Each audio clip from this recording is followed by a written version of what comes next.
Hi, my name is Libby McNamee, and I am the author of Susanna's Midnight Ride, The Girl Who Won the Revolutionary War. Thank you for tuning in today, and thank you so much to St. John's Church for having me here. In their honor, I have worn my History Nerd t-shirt from the gift shop. And with no further ado, I have a question for you. Who here has heard of Paul Revere? Raise your hand. And I'm going to raise my hand high because I grew up in Boston and heard an awful lot about Paul Revere. Now, so we've all heard about Paul Revere, but have you heard of Susanna Bowling? Well, don't feel bad if you haven't, because I had never heard of Susanna Bowling either until I met one of her descendants and told me her story. It's an incredible story. The story took place in late May 1781. It was actually May 24th and 25th, which makes this year the 240th anniversary of Susanna's Midnight Ride. It was 5 years after the signing of the Declaration of Independence, and the Patriot cause was not going well at all. That is about the nicest way you could put it. We were flailing and basically hanging on by a thread, and that thread was paid for by the French. The French were paying for everything that was keeping our movement going. They were sending ships, they were sending sailors, they were sending soldiers, money, uniforms, you name it. And that was all thanks to General Lafayette from France, who had come over when he was 19 years old. He was all in for the American cause the minute he heard of even the idea, that he fell in love with the idea of liberty. His ancestors had fought in the Crusades and with Joan of Arc, and it just totally captured his imagination. So he wanted to come over and help us. And at 19 years old, Louis XVI said to him in no uncertain terms, heck no, but I'm sure he said it with a nice French accent. But Louis XVI said, you're not allowed to go. So what did Lafayette do? Since he was one of the wealthiest men in Europe, he had a ship built called La Victoire, which is French for victory. And he got on there under an assumed name and he headed for America. And he didn't even speak English. He learned it on his way over. That's how determined he was to get here. And once he got here, I'm sure that a lot of the Americans were skeptical of him, of his commitment. And he definitely proved himself. He was wounded during his first battle, the Battle of Monmouth, and there was he had a musket ball go in his leg, and he thanked England for the honor of shooting him in the leg. And at that point, General Washington told the surgeons in the hospital tent to take care of him as if Lafayette was his son. So that's how much Washington had grown to appreciate Lafayette in such a short time, and their friendship only grew stronger. And America's devotion to Lafayette for his devotion to America only grew. So it got to the point where Lafayette was he was a rock star before we even had rock stars, and unbelievably loved in this country.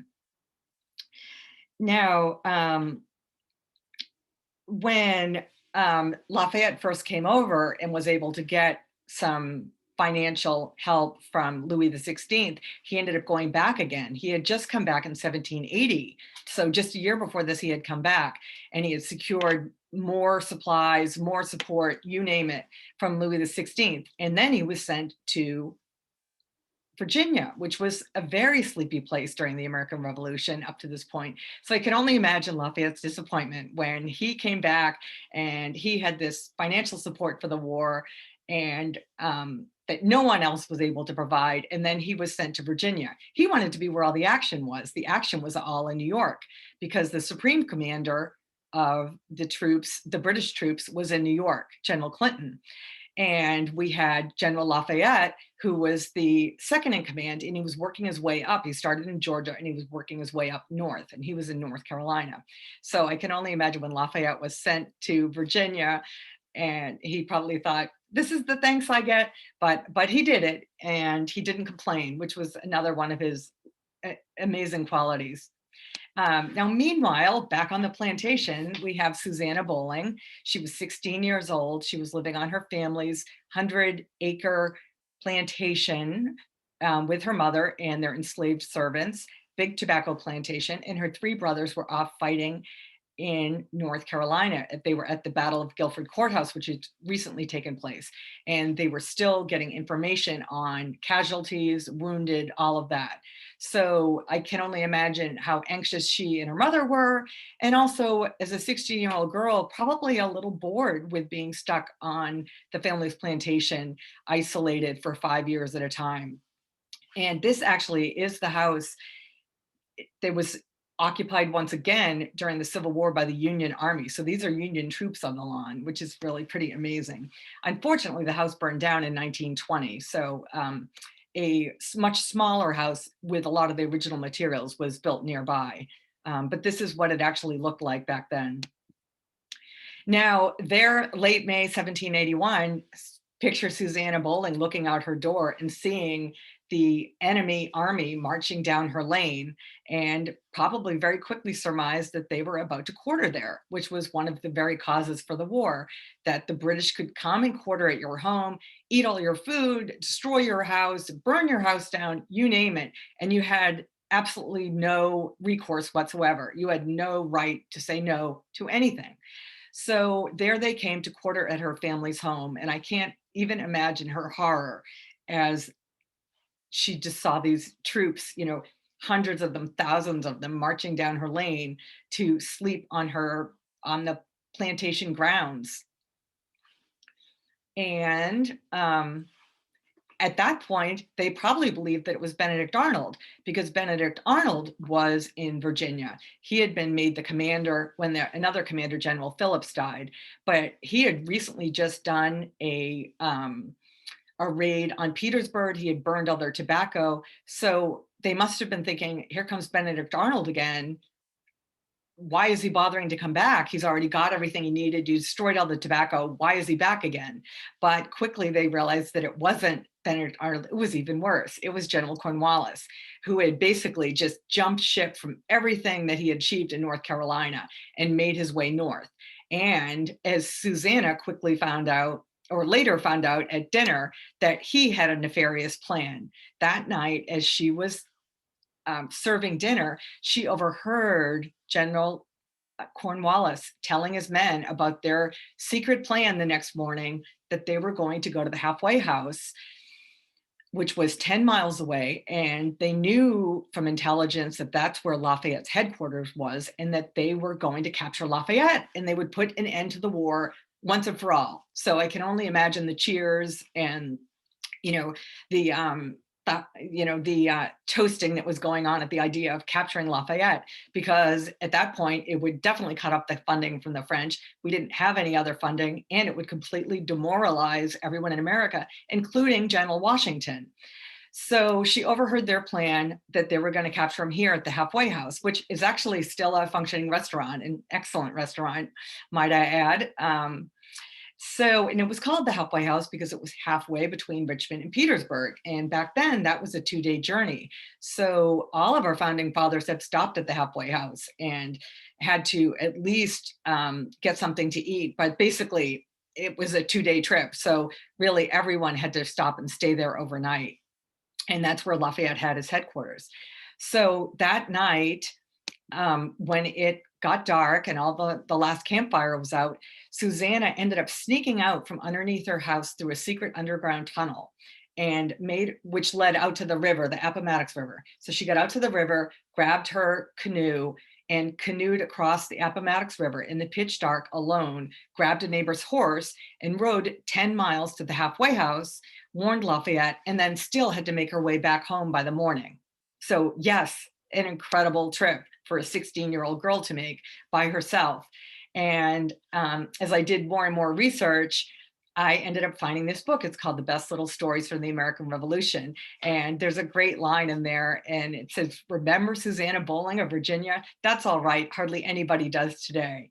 And they had a whole whopping paragraph of what she did. But it was neat to find out that it actually really did happen. And it was this unknown story from the American Revolution. And I really felt like I had uncovered something like the Hidden Figures story, where just this story that was buried in history that needed to be told. So I wasn't much of a historian before learning this story, and it really sent me on quite a wonderful odyssey and discovering a love for history that I wish I had developed much earlier in life. And here I am down in Petersburg. This is Battersea Plantation, which is one of the scenes from the novel where there was an actual battle during the Battle of Petersburg that took place partially there. And there I am with General Cornwallis. But I started to meet with reenactors, and they were just super warm and friendly and helpful and very happy that someone was interested in what they were doing. And they didn't make fun of me for my dumb questions. And here we are, my son and I are at, on the right, you may recognize St. John's Church, and that's General Washington, who is there. And then on the left is a Lafayette interpreter who I met at Hanover Tavern, which was wonderful. So as I continued to geek out, I met more and more of these reenactors, and I actually ended up going to Monticello one weekend, the same weekend in late May, and they had a reenactment because after General Cornwallis wasn't able to get Lafayette at the halfway house, that's when he sent Colonel Bernaster Tarleton. If you remember from the Patriot, it's the picture here in the bottom right, that he sent Tarleton to go to Monticello in Charlottesville to try to capture Jefferson and members of the General Assembly. So there at Monticello, they had a reenactment of the rider Jack Jewett. Here's a street named after him, Jack Jewett Road. They had a reenactment of the whole thing with Colonel Tarleton coming and Jefferson basically scurrying out the other side, the other door, where he'd been puttering around even after the messenger came. So that was really neat to be part of that, and just enjoy seeing the whole situation reenacted. And lo and behold, after the Susanna warning Lafayette and saving him from being captured, that was when Lafayette started to play cat and mouse. After he dodged Cornwallis, he started to play cat and mouse with Cornwallis. And he said, I'm not strong enough to get beat. But what he did is he used the tactics from the Oneida Indians, and he would hide in the woods with his soldiers, and a couple of them would jump out and they would fire at the line of British soldiers. So with the British soldiers, say they have 1,000 soldiers with them, they're marching 2 by 2 on these Indian trails. They were basically sitting ducks in their bright red uniforms. So Lafayette and his soldiers would pop up, basically pick a few of them off and just totally freak them all out. And then they would disappear because they didn't have the manpower to engage in a full-on battle. So that's what Lafayette kept doing between the end of May and the end of August, when the Battle of Yorktown was set up. And that's when Lafayette kept the playing cat and mouse. It was in August that Cornwallis set up his little town, his little refuge there in Yorktown, because he thought the whole battle was going to be in New York, the same as everyone else. He thought he was awaiting transport. Yorktown had a deep port. So he and his troops were just exhausted after being run ragged by Lafayette in the horrible Battle of Guilford Courthouse and the horrible summer heat that they were not used to in Virginia. So there they were, settled in Yorktown, just awaiting transport, and didn't even bother to make any kind of arrangements for, protections or fortifications or anything, because Cornwallis underestimated Lafayette. He thought they're just, hanging on by a thread, and he was right. But he had no idea that there were these French ships coming that were on their way to the Chesapeake Bay, and had no idea that Lafayette had gotten message to General Washington and had said, you better get down here. I've got Cornwallis trapped. I've got these ships coming in behind him, and get down here with your men, and we will, finish the deal and win this battle. So Washington really did not want to leave New York. He was very fixated on trying to win New York back. And finally, Lafayette said, you've got to come here. I've got this all set up. And finally, Washington did it, and he set up basically he left his tent cities set up there as much as he could so that the British wouldn't know that he had left, so that it could be basically a surprise attack in Yorktown. So basically these General Washington and his men marched all the way from New York down to Yorktown, Virginia, which is just incredible. Just absolutely incredible. So once I got the timeline set of, I knew what had happened before. I knew, with Battle of Guilford Courthouse, I knew when Susanna made her ride. I knew about the Charlottesville with Colonel Tarleton and that attempt to get Jefferson. I started to shift gears now that I knew that the story was really corroborated, and I started to research the role of women during the American Revolution. And I don't know about you, but for me, when I was in school, I learned a lot about the battles.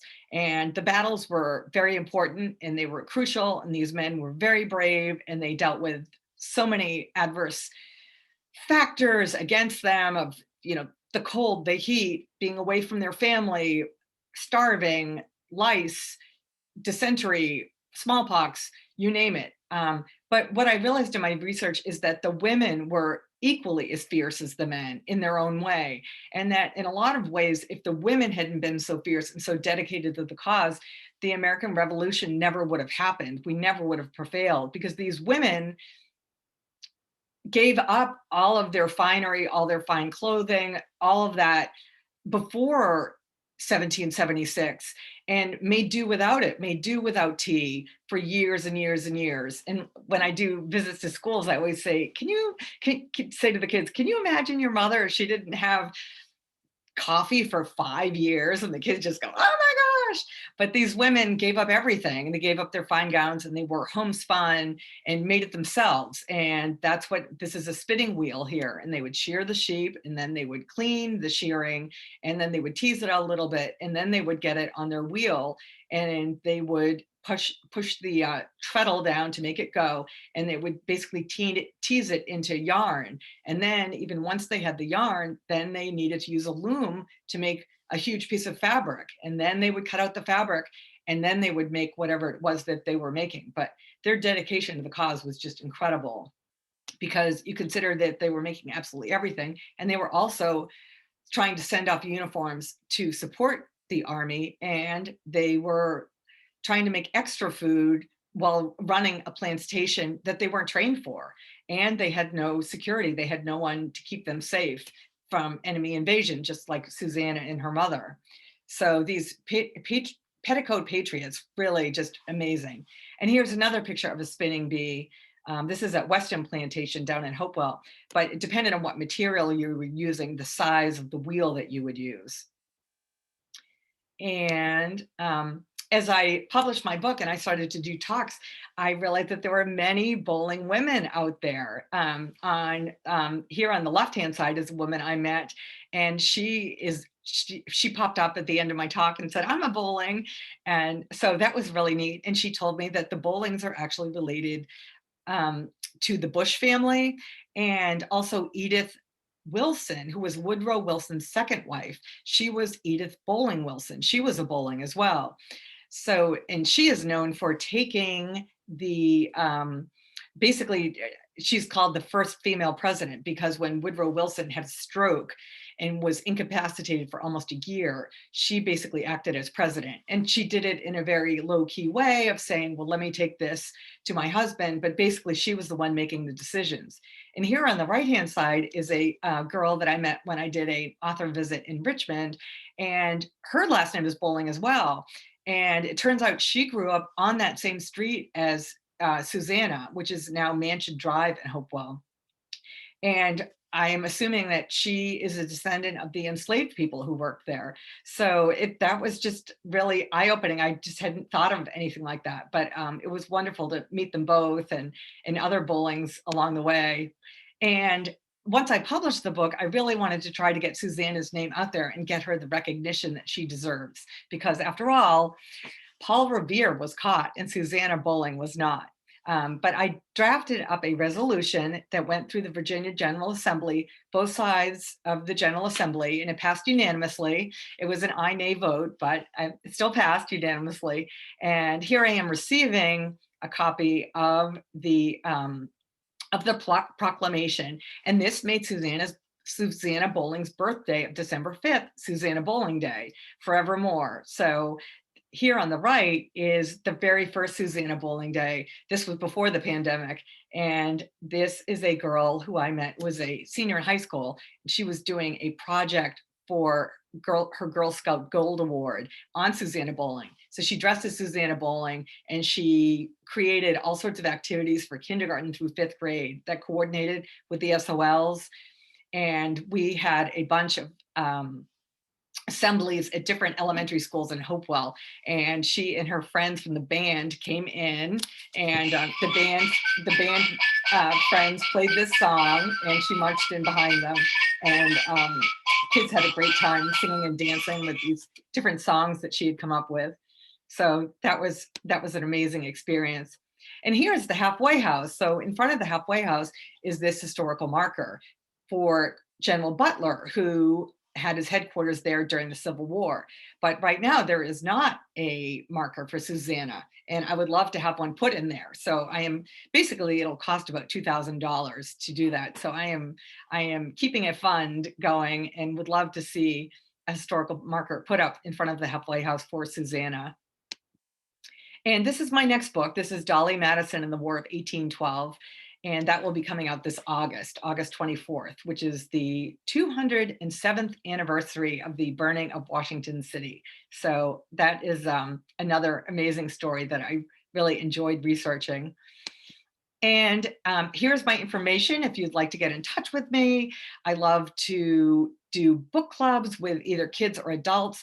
I have a monthly newsletter that you could sign up for on my website, libbymcnamee.com.